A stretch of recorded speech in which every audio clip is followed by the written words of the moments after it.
আপনি 20 টাকা দিয়ে চিপস কিনছেন নাকি শুধু হাওয়া? কারণ প্যাকেট খুললেই দেখা যায় অর্ধেকটাই এমটি। আর মজার বিষয় হলো শুধু লেজ না, প্রায় সব চিপস কোম্পানিই একই কাজ করে। প্যাকেট বড় কিন্তু ভিতরের চিপস সারপ্রাইজিংলি কম। এখন কোয়েশ্চেন হলো, এটা কি স্ক্যাম নাকি এর পেছনে এমন একটা বিজনেস সাইকোলজি আছে যেটা আমরা বেশিরভাগ মানুষ নোটিসই করি না? আজ আমরা সেটা পরীক্ষা করে দেখব। প্রথমে এই প্যাকেটটা দেখুন।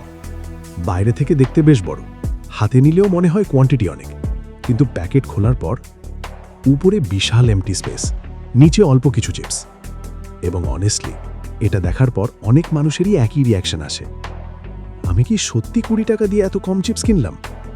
কিন্তু ইন্টারেস্টিং বিষয় হলো, কোম্পানি টেকনিক্যালি আপনাকে ঠকাচ্ছে না, কারণ প্যাকেটের গায়ে গ্রামস লেখা থাকে, মানে লিগালি তারা সেফ।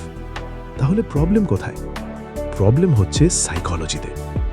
কারণ মানুষ শপিং করার সময় সবসময় লজিক দিয়ে ডিসাইড করে না, আমাদের ব্রেন শর্টকাটস ইউজ করে, আর কোম্পানি সেই শর্টকাটগুলোকেই এক্সপ্লয়েট করে। একটা বড় প্যাকেট অটোমেটিক্যালি ব্রেনে একটা ইলিউশন ক্রিয়েট করে, মনে হয় ভিতরে অনেক কিছু আছে, যদিও রিয়ালিটি পুরো আলাদা।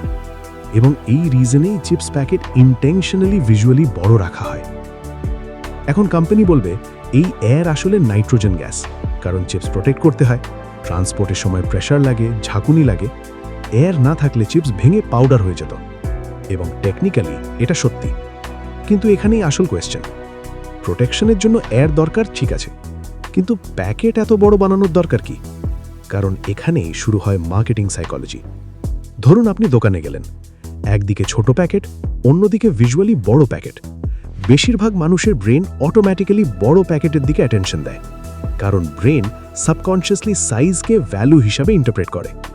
এটাকে বলে পারসেপশন সাইকোলজি।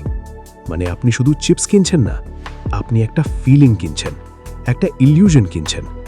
আর ফুড ইন্ডাস্ট্রি বছরের পর বছর ধরে এই এক্স্যাক্ট সাইকোলজি ব্যবহার করছে। শুধু চিপস না, popcorn, cookies, breakfast cereal, frozen food, অনেক প্যাকেজড প্রোডাক্ট একই স্ট্র্যাটেজি ফলো করে। বাইরে বড়, ভিতরে কম। কারণ কোম্পানি জানে মানুষ প্রথমে চোখ দিয়ে কেনে, তারপর লজিক ইউজ করে। এখন একটা এক্সপেরিমেন্ট করি। এই পুরো 20 টাকার চিপস বাইরে বের করলে দেখুন কোয়ান্টিটিটা বাস্তবে কত কম লাগে, কিন্তু প্যাকেটের ভিতরে থাকলে ব্রেন কোয়ান্টিটি বেশি অ্যাজিউম করে। এটাই প্যাকেজিং ইলিউশন। এবং অনেস্টলি এই ইলিউশন এত পাওয়ারফুল যে অনেক সময় আমরা আননোয়িংলি এর জন্য এক্সট্রা পে করি। আর একটা ইন্টারেস্টিং জিনিস নোটিস করলে দেখবেন, আগের তুলনায় অনেক প্রোডাক্টের প্যাকেট বড় হয়েছে, কিন্তু কোয়ান্টিটি সেইভাবে বাড়েনি। কেন? কারণ বড় প্যাকেজিং শেলফে বেশি প্রিমিয়াম লাগে, আর প্রিমিয়াম ফিল মানেই হায়ার পারসিভড ভ্যালু। মানে কোম্পানি শুধু প্রোডাক্ট সেল করছে না, অ্যাটেনশন সেল করছে, ভিজুয়াল ইম্প্যাক্ট সেল করছে, সাইকোলজিক্যাল কমফর্ট সেল করছে।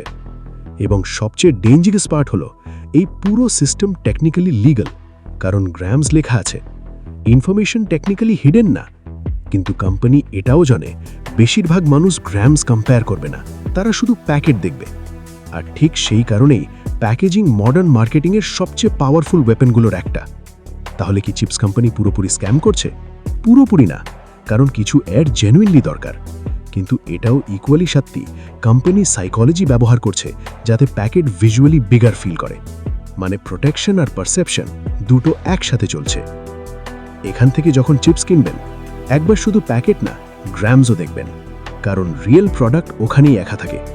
আর অনেক সময় আমরা চিপস কম, ইলিউশন বেশি কিনি। নেক্সট ভিডিও, 10 টাকা বিস্কিট এত সস্তা কিভাবে?